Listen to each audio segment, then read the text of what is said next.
Hola a todos y bienvenidos a este nuevo análisis. Hoy nos vamos a meter de lleno en un estudio teológico que es, francamente, fascinante y totalmente esencial para entender la gran historia de la redención. Vamos a explorar un paralelo súper profundo entre dos figuras que literalmente sostienen sobre sus hombros el peso de toda la historia humana. El primer Adán y Jesucristo, al que llamamos el postrer Adán. Es un tema lleno de contrastes asombrosos que os aseguro que cambia por completo la manera de entender nuestra propia naturaleza y ese increíble plan de rescate que Dios trazó desde la eternidad. A ver, pensemos en esto un segundo. Es una de las preguntas más duras y complejas que nos podemos plantear. Solo hace falta echar un vistazo a nuestro mundo o incluso mirarnos a nosotros mismos para darnos cuenta de que algo está fundamentalmente roto. Pero, ¿cómo es posible que la decisión de una sola persona hace miles de años y en un entorno idílico provocara una caída tan brutal que arrastró a todas las generaciones? Para responder a esto, resulta que no podemos mirar solo el principio de la historia, tenemos que mirar también su gran clímax. Así que entramos en nuestra primera parte. Dos hombres, dos destinos, el espejo teológico. Y es que toda la línea de tiempo bíblica, literalmente, depende de la precisión milimétrica entre estas dos figuras. Venga, vamos a meternos de lleno en esto. El apóstol Pablo establece aquí un contraste que es magnífico. Fijaos que al llamar a Cristo el postrer Adán, está indicando algo enorme. Jesús vino específicamente a ocupar el lugar exacto donde el primero fracasó. Mientras que esa primera figura terrenal nos dejó una herencia natural que desemboca irremediablemente en la muerte, el postrer Adán, que viene del cielo, imparte una vida que es espiritual y eterna. Es un cambio de paradigma total. Pasamos a nuestro siguiente punto. Cabezas representativas, solidaridad corporativa. Porque para entender cómo funciona todo esto a nivel práctico, necesitamos examinar un mecanismo teológico súper profundo. El concepto clave aquí es el liderazgo federal o representativo. Suena término de abogados, ¿verdad? A ver, con nuestra mentalidad moderna tan centrada en el individuo, a veces nos cuesta un mundo pillar esta realidad. Pero los textos son clarísimos. Existe una profunda solidaridad corporativa, no somos solo un puñado de individuos sueltos y sin conexión. Y ojo, esto es absolutamente crucial, no estamos hablando de una simple metáfora espiritual bonita, para nada, es una transacción legal y objetiva ante el tribunal de Dios. Básicamente, el líder actúa en nombre de todos, y sus consecuencias, ya sean de victoria total o de fracaso absoluto, recaen sobre, literalmente, todos a los que representa. Y esto ilustra a la perfección la situación real de todo ser humano. No hay zonas grises. Todos existimos en una de estas dos esferas teológicas. Estar en Adán significa heredar una naturaleza corrupta, cargar con una culpa imputada y enfrentarse a la condenación. La única salida de ahí es ser trasladado a esa segunda esfera, en Cristo. Al unirnos a este nuevo representante mediante la fe, recibimos vida, una justificación completa y una justicia inquebrantable. Es, sin duda, un rescate espectacular. Lo que nos lleva al siguiente apartado. Desobediencia frente a obediencia. El jardín contra el desierto.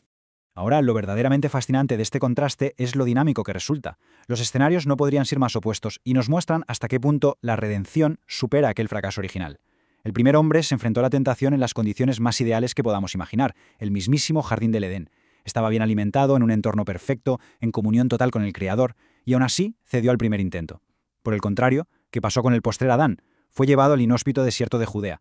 Después de 40 días de ayuno, con una debilidad física extrema, en un mundo ya roto, se enfrentó al enemigo cara a cara, y ahí, en las peores condiciones imaginables, consiguió la victoria absoluta. Es alucinante. Claro, para entender la magnitud de aquel primer fracaso en el jardín, tenemos que diseccionar la naturaleza del pecado original. Porque no nos engañemos, no fue simplemente darle un mordisco a una fruta prohibida. En el fondo, fue una declaración de independencia en toda regla. Fue exigir autonomía, la criatura intentando usurpar la silla del Creador para decidir, por su cuenta y riesgo, qué estaba bien y qué estaba mal. Y ese acto de puro orgullo fracturó nuestra naturaleza humana por completo.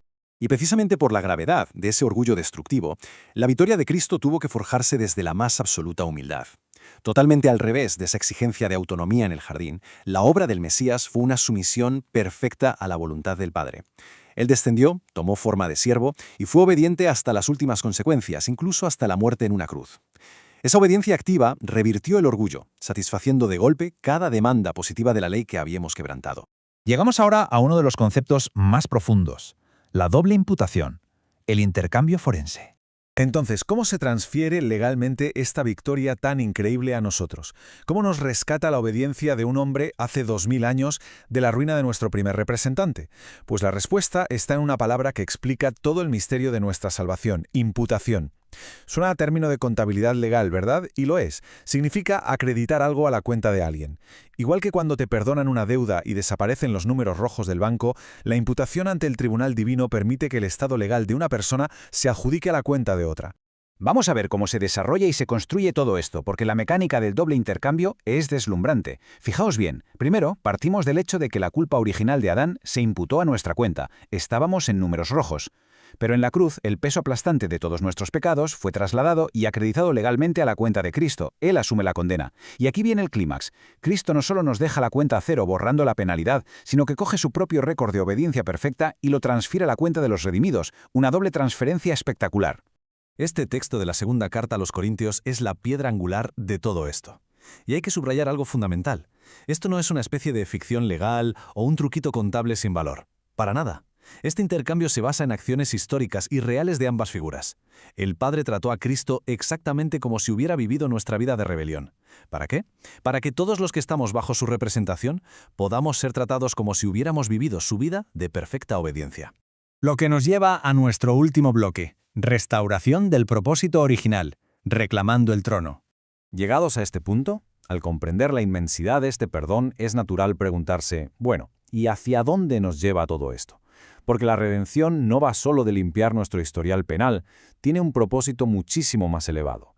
Para entender el final, hay que recordar el principio, en Génesis. La famosa imagen de Dios, o imago Dei, no era algo pasivo, tenía una función clara. No fuimos creados simplemente para existir en la tierra, sino con un mandato real, destinados a gobernar, a someter la tierra y a actuar como vicerregentes del Creador sobre el orden material. Un llamamiento verdaderamente majestuoso. Pero claro, esa desobediencia en el jardín no trajo solo la muerte espiritual. Literalmente hizo añicos nuestra capacidad para cumplir ese gran destino real. La corona cayó. En nuestro orgullo, fracasamos estrepitosamente en nuestra primera gran prueba de gobierno, y como resultado, dejamos a la creación entera gimiendo bajo una maldición. Por eso, el objetivo de la venida de Cristo es infinitamente más grande de lo que se suele pensar. No se trata simplemente de darnos un billete para evitar el castigo futuro, ni de convertirnos en buenas personas religiosas. ¿Qué va? La meta es anular, punto por punto, cada faceta de aquella derrota inicial. Es la restauración absoluta del diseño original de nuestra naturaleza, para que podamos cumplir por fin el propósito que se quedó a medias hace milenios. Y lo vemos claramente en los Evangelios. Durante su ministerio en la tierra, el postrer Adán demostró cómo es ese gobierno perfecto. Ejerció autoridad total sobre la naturaleza, sobre las enfermedades, sobre las tormentas, todo mientras vivía en absoluta sumisión al Padre. Nos mostró en carne propia cómo luce un ser humano verdadero y sin corromper. Con su victoria, sentó las bases inamovibles para un reino celestial y terrenal que jamás caerá. Y así llegamos a esta increíble promesa en el Apocalipsis, que es el broche de oro de toda esta historia cósmica. Pensémoslo juntos un momento. ¿De verdad la salvación significa simplemente escapar de la condenación? ¿O se trata de reclamar el trono del Edén? Porque la historia de la humanidad redimida no termina en un perdón pasivo, termina en un trono, termina con un pueblo restaurado, gobernando en una nueva creación. Al mirar toda esta trayectoria, desde nuestra profunda caída hasta esta redención tan exaltada, nos damos cuenta de algo maravilloso. Todo lo que se perdió trágicamente con el primer hombre ha sido recuperado eterna y gloriosamente por el rey y postrer Adán. Una realidad increíble que sin duda nos deja con muchísimas ganas de seguir explorando los asombrosos planes de Dios.